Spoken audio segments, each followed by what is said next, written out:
You know that modern metal bass tone, the one that's tight, punchy and cuts through the mix? Well, that's the Nolly Get Good sound, and it's everywhere at the moment.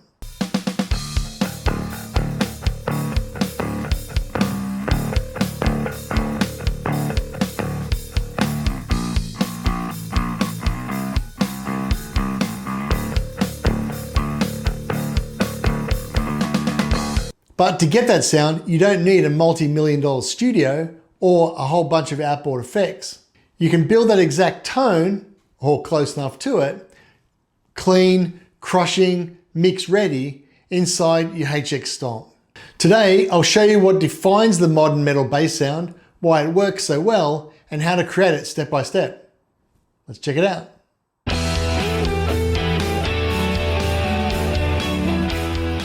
Let's start with what this tone actually is. The modern metal bass sound, made famous by Adam Nolly Get Good from Periphery, is all about precision. It's not about chaos, it's about control. You've got a tight, surgically defined low end. You've got clanky vocal-like mids around the 800 to 1.5 kilohertz bands. Then you have controlled high attack around 4 to 6 kilohertz. And then you add the secret sauce, a parallel blend of clean lows and distorted mid-highs. A tone that feels huge without fighting the guitars or the drums. Most players chase this sound the wrong way. They load a distortion block, they crank the drive, and then they wonder why everything turns to mush. The problem is, the distortion is eating away at the low end. Real modern metal bass doesn't distort everything, it distorts the upper band only. The low band stays clean, tight, and compressed, carrying the weight of the mix. That's why the HX Stomp's so powerful, because it lets you split your signal inside the unit and treat each band, dirty and clean, separately. And then blend them together to get that tight, controlled mix. YouTube's full of videos, a number of them from Nolly himself, on how he gets his tone. And when you look at those, his rig is predominantly a DI with studio processing. No amps, no cabs, no physical environment. He almost always uses a clean DI, a dirty DI, and a cabinet IR with an overdrive or distortion. Live, he's often seen to be using a Dark Glass B7K distortion pedal in front of a clean DI with an IR loaded directly into the front of house. No cabs, no amps. So let's look at building this from the ground up in our HX Stomp. You'll need about 8 blocks in the signal chain, but it'll be worth it. Let's have a look at HX Edit. All right, so let's have a look at building this out step by step. As I said, Nolly's rig is predominantly studio based, bass into a DI, and then using studio effects to make that sound come out. However, we're just going to do all this with HX. Now I'm going to use my Line 6 Helix LT because it's my studio device. However, the preset will work on a HX Stomp as well. So if we look at the signal path basically is 2. We have a single split that then goes into a clean path, which is predominantly a DI. In this case, we're going to use the model of the Noble DI. And then the second path is the one that is effectively a distortion pedal, the Dark Glass B7K, and a cab sim. Both of those will have an EQ, and then when I blend them together, I'll add another global EQ at the end, which will then glue all that together a little bit better. So we start at the beginning of the signal path. Because we're looking at a distorted signal, we're going to have a noise gate. So I have the noise gate set on. The threshold's about -60, but you can adjust that to where the noise goes in yours. I've got a decay of 200 milliseconds, and the guitar input is set to 1 megaohm. Again, you can set this to auto if you like, but I've found over time the 1 megaohm is the best sounding to me. If you've got a hot guitar, then you can put the guitar pad on. In this particular case, I'm using my BB734A and I don't need the pad on that. I'm actually going into a DI which has the pad on it. So, but if you don't, put the pad on. The first thing we then do is we split into two paths. I've got this set to an even split so that the signal comes in and goes evenly to both the clean channel and the dirty channel. And then I EQ them around that. If I put this to path A, which is my clean sound, I'm just going to move that all the way 100% to path A. And this will be the signal that you're going to get as I play through. So the first thing I do is I put a compressor on. My favorite compressor in the Helix is the Rochester Comp. You can use any compressor you like. This is to basically tighten up your playing, make sure that the signal coming in is tight, clean, controlled. And it's got a fairly low ratio, 4:1. So not overly compressed, but very quick release and quick attack. We're then moving into the DI. So in this case, the Noble DI or the Regal Bass DI in the Helix is located under the distortion part of the library. Not sure why it's a distortion pedal, but it's not an amp, so therefore it's not in the amp section. So I'm using the Regal DI. It's fairly flat. I've boosted the bass a little bit because I like a bit more bottom end to it, and the treble's set to flat. Now you can play around with that to get more bassy or trebly sound the way you want. The big trick here though is we're cutting the mids. I believe this is a cut around the 70 Hertz range.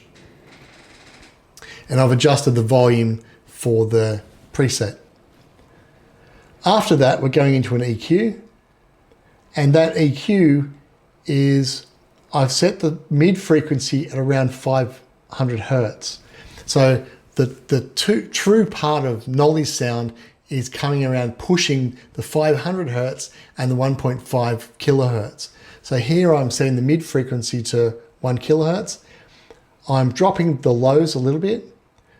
I'm bumping that 500 Hertz slightly, and I'm leaving the highs flat. So I'm not overly articulating the high frequencies. I then go into a merge and then into a global EQ, but I'll come back to the global EQ later. So I've got all that panned to that preset, that path. So I'm going to get this type of sound. Now I'm dropping D. I don't have a 5-string bass, so I've dropped the D. I'm using a pick. I believe Nolly uses a pick, but I could be wrong. So please let me know in the comments if I am. But this will also give me a little bit more brighter attack than my fingers do.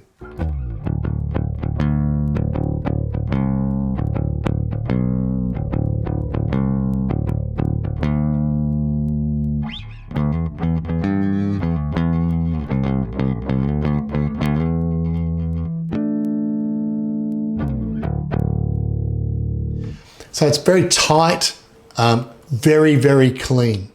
No distortion on that whatsoever. If I then do the same thing, but look at I'll route that all the way to path B. Path B is going to be a little bit more noisy. So I've got, again, another compressor. This one's set, the threshold's slightly lighter, but it's around the same. I've dropped the ratio slightly, and I've made the attack even faster. Then I'm moving into the Obsidian 7K, which is the Dark Glass B7K, which mimics the one that Nolly would be using in his rig live. The drive's set to 5, so I've pumped that drive up. The level is again up. I've put the blend at about 60%. And the important ones here is I've pushed grunt, I've boosted, and the attack I've boosted. So I've boosted the bottom end and the mids. The bass I've moved to about just under flat.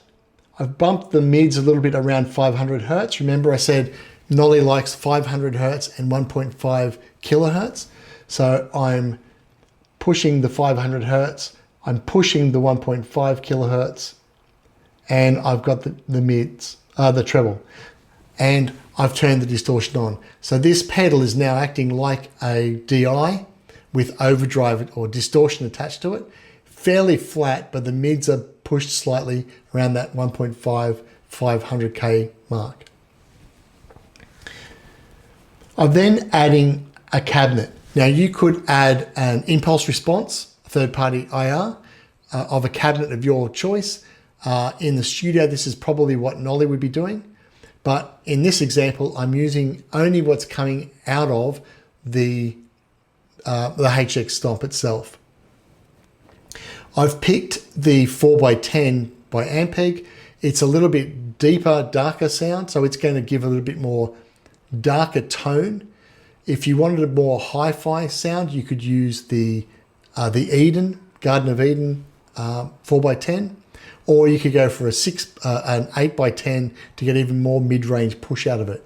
But this one to me is going to give a little bit more bottom end to this, drive some of the harshness out. I've used the 421 dynamic. That dynamic is going to give me again an all-round tone as opposed to a brighter sound I'd get with a 57. I put a low cut at 60 Hertz because again, this is the distorted overdrive sound, so I don't want any real bottom end in there. And I put a high cut at 5 kilohertz. So what the cab's really doing for me here is it's rolling off that 5 kilohertz band in a more natural sounding way than putting an EQ in there. It'll round it off rather than cutting it off. If you don't want to add a cab and you don't have an IR, you could put the EQ we're going to have in a second. In this EQ, I am pushing the 500 Hertz by about 2. I'm pushing 2.8 kilohertz around 3, and that's all I'm doing there. Now, if you don't want to use a cab, you could be putting a cut at around the 5 kilohertz mark.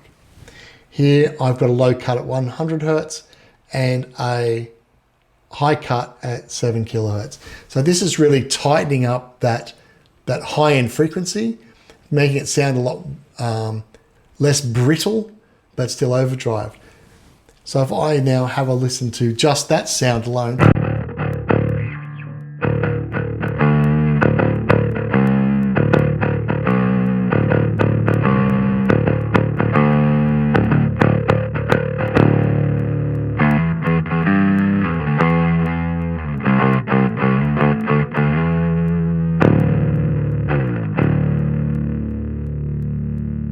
so you can still hear that bottom end in there, but it's a lot more brittle. If I turn that cabinet off,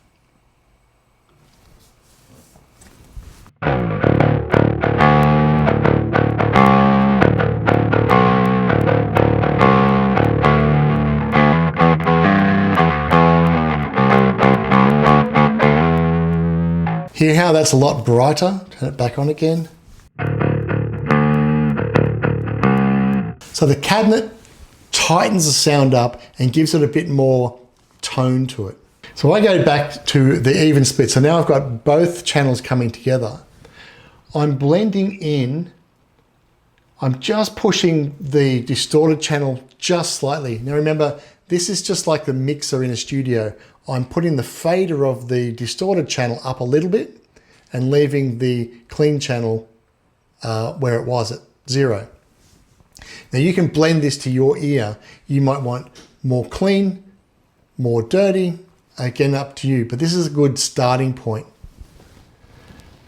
After that, to try and glue this together a little bit, I'm adding an EQ, a parametric EQ, and that's really just tying in all of the channels together and just putting a final gloss over the top. I've pushed at 100 Hertz a little bit. I'm pushing at 700 Hertz a little bit. I push the mid gain at 700. I'm pushing at 3.5 and I've got a low cut at 45 and an overall high cut at 7. So if there's anything coming through across both channels, I'm basically cutting it off at 7 kilohertz. Everything above that's pretty well noise. So this allows me to get some of the string and attack in there, but not too much of the high end. So if I listen to both channels together in this blend, this is what I'm going to get.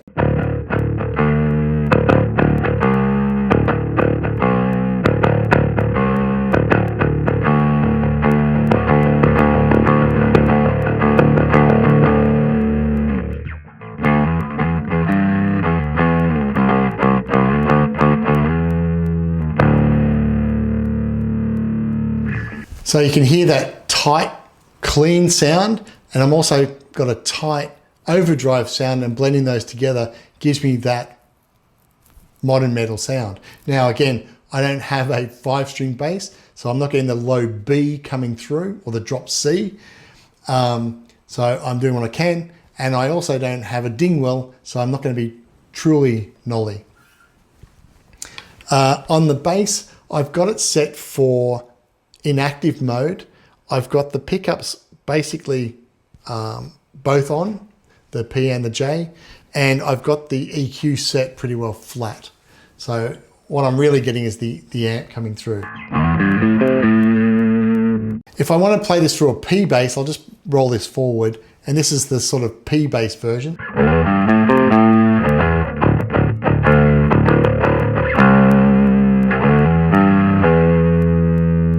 And then roll it back to both pickups. With that jazz pickup, it's a little bit more honky. So again, depending on the bass you've got, this will sound slightly different. So the low end's tight, and every note punches through without fighting the guitars. And that's really the modern metal philosophy. Clarity, not chaos. If you want some chaos, check out the video above on the Cliff Burton and the use of the fuzz pedal. And that'll bring you some chaos. So this tone is made up of 2 bands, one clean, one distorted, one bass, and total control. Now we've got that basic Nolly sound in, we can lock that in as a snapshot. Now I've referred that to as my rhythm snapshot. But what we can do is we can also then make a clean tone. So on the clean tone, what I've done is I've just moved the split to 100% on the A, and I've adjusted the outbound volume to make to adjust for the difference. So this is now my clean sound.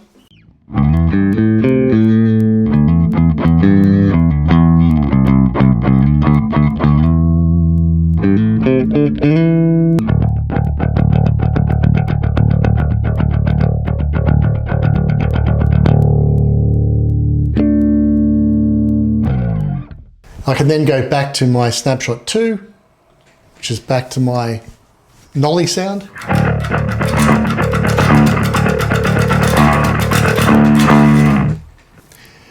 And then if I want a solo or a lead type sound where I'm pushing a little bit harder, I've made a 3rd snapshot, and what I've done is I have pushed up the volume of the distorted channel by a couple of dB. Again, that can adjust based on your preferences. And on the post EQ, I've also bumped the mid gain by about 3.5. So still at 700 Hertz, but I've just bumped it another +2. It was at 1.5. I've now made it 3.5. Again, to your ears, adjust as you go. But this now gives me just a little bit more boost, if you like.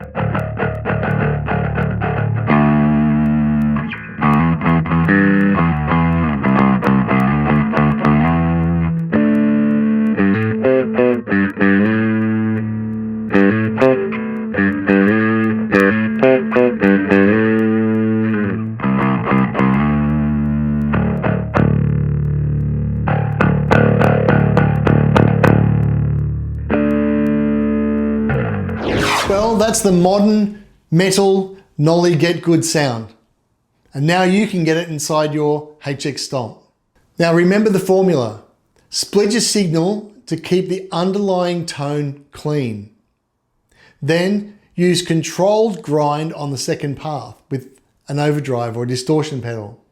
Use a cab sim or an IR to round out the harshness of that dirty tone. You don't want to make it brittle, you want to make it tight. You could use an EQ block, but the cab or the IR will make it feel a bit more realistic. Merge the two paths together and then use an EQ to glue it all together. Make it cohesive. Optionally, you can add another compressor at the end of the signal path, like an LA2A studio compressor, for example, to add that final bit of glue to make it a little bit more cohesive if it's still sounding a bit disjointed to you.